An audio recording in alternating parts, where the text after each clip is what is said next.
Hai, nageenyi waaqayyo isiniif haa baay'atu maatii chaanaalii kiyyaa akkam jirtu akkam nagaa keessanii nagaa galata waaqayyo. Egaa duraan kan turtan akkasuma har'as kan dhuftan baga nagaan dhuftan nooraa isiniin jedheen jira.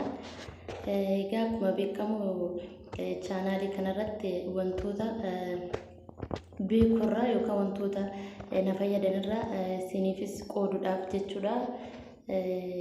Har'a kanan qabadhee dhufe egaa wantoota mataa keenya nuuf dheeressuu danda'an akkasuma immoo mataa keenya kan abbates nu yabbisan akkasuma kan mataan keenya jajjabaataa ta'e kan nu laaffisan jechuudha.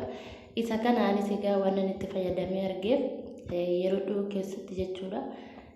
Isa kana isiniif himuudhaaf yookaan isiniif barbaachisuudhaaf fileewwan koo kanaaf egaa amma na dhaggeeffadhaa isinitti agarsiisa jechuudha.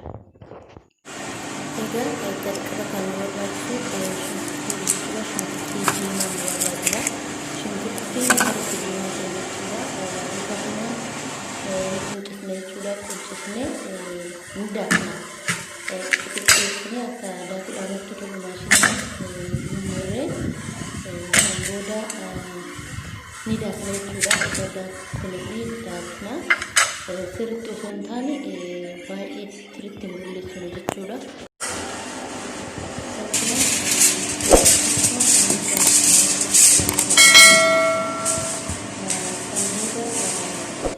Ni dhimbimu jechuudha. Bishaan isaa keessaa dhimbifna. Dhimbifduu shaayitiin ni dhimbimu jechuudha. Isa kana maaliif akkasitti dibachuun hin ta'u waan ta'eef bishaan isaa kan jalaa sana jechuudha kan nu barbaachisu. Bishaan kana sirriitti keessaa dhimbifne waan tokkotti naqnu jechuudha. Bishaan isaa kana sirriitti maankaadhaan gadi qabne keessaa dhimbifne jechuudha.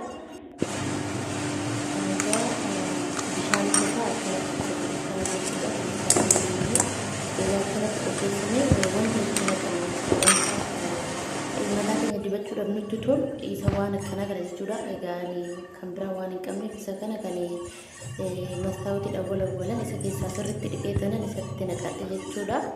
Isin immoo isatti xiqqoon jira jechuudha. Isa kan mataa keenyatti naquudhaaf yookaan mataa keenya dibachuudhaaf kan nutti tolu jechuudha. Kanaaf xiqqoo jechuudha. Loomii itti deema. Loomii maaliif shittaan shunkurtii akka xiqqoo bade jechuudha.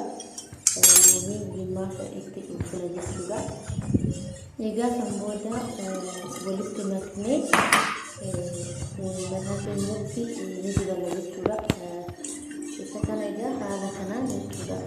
Mataa keenya xixiqqeessinee addaan fuunee itti afuufna jechuudha. Haala kanaan sirriitti sukkuumnee waliin deemna jechuudha. Kanaaf egaa san booda sa'a tokko booda yookaan deebi'aa ni dhiqna jechuudha. Egaa haala kanaan mataa keenya nuuf dheeressaa akkasuma immoo torbeedhaan jechuudha yoo guddate yookaan torbee lamaan yeroo tokko. Egaa haala kana akka sirriitti akka jaalattan baay'ee nabdadhaa. Maaliif anis wannan irratti argeef jechuudha. Baay'ee bareedaa itti fayyadamaa isiniin.